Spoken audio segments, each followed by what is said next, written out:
নমস্কার বন্ধুরা, তন্দ্রার রান্নাঘরে আপনাদের স্বাগতম। এখন শীতের সবজি বলতেই শিম, ফুলকপি, নানান ধরনের সবজি বাজারে, আর শিমের সবজি খেতে কিন্তু খুবই ভালো লাগে। সকালবেলা রুটির সঙ্গে বা ভাতের সঙ্গেও আপনারা এই রেসিপিটি অনায়াসে বানিয়ে নিতে পারেন। চলুন তাহলে দেখে নিই রেসিপিটা। প্রথমেই কড়াইতে দিয়ে দিলাম সর্ষের তেল, আর তেলের মধ্যে ভেজে নেব চিংড়ি মাছগুলো। চিংড়ি মাছগুলো আমি আগে থেকেই নুন হলুদ মেখে রেখেছিলাম, আর চিংড়ি মাছ ভাজতে বেশিক্ষণ সময় লাগে না। হালকা করে মাছগুলো আমি ভেজে নিলাম। মাছগুলো ভাজা হয়ে যাওয়ার পর এগুলো তুলে নিয়ে এই কড়াইতেই দিয়ে দেব আরও একটু তেল।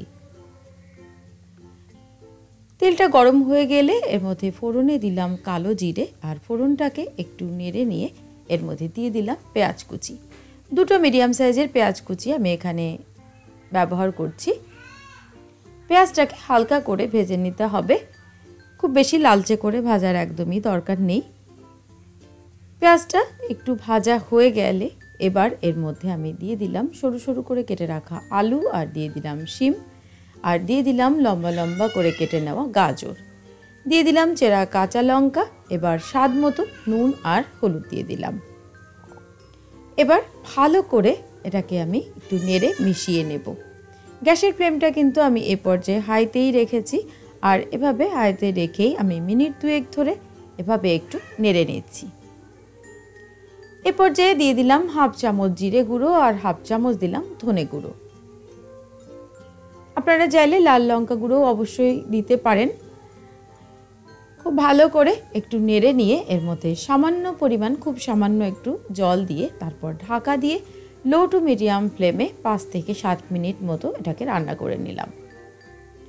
5-7 মিনিট পর দেখতে পাচ্ছেন সবজিগুলো কিন্তু এখনও পুরোপুরি সিদ্ধ হয়নি। এ পর্যায়ে আমি দিয়ে দেব একটা টমেটো, আমি সরু সরু করে কেটে নিয়েছি, আর ভেজে রাখা চিংড়ি মাছ। এ পর্যায়ে বলি, টমেটোর কিন্তু আমি এই বীজগুলো ছাড়িয়ে নিয়েছি, মানে ভেতরের যে জলীয় ভাবটা এটা আমি ফেলে দিয়েছি।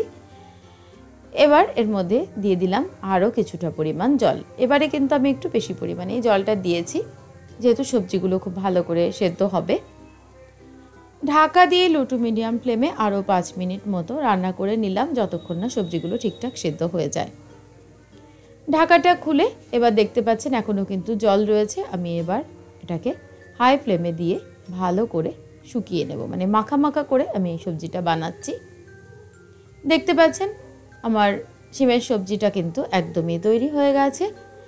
সার্ভ করে নিয়েছি শিমের সবজি। আপনারা এটা রুটি বা ভাত সব কিছুর সঙ্গেই সার্ভ করতে পারেন, খেতে দুর্দান্ত হয়। রেসিপিটি আপনাদের কাছে কেমন লাগলো আমাকে প্লিজ কমেন্ট করে জানাবেন, আর আমার চ্যানেলটিকে প্লিজ সাবস্ক্রাইব করে নেবেন। ভালো থাকবেন, ধন্যবাদ।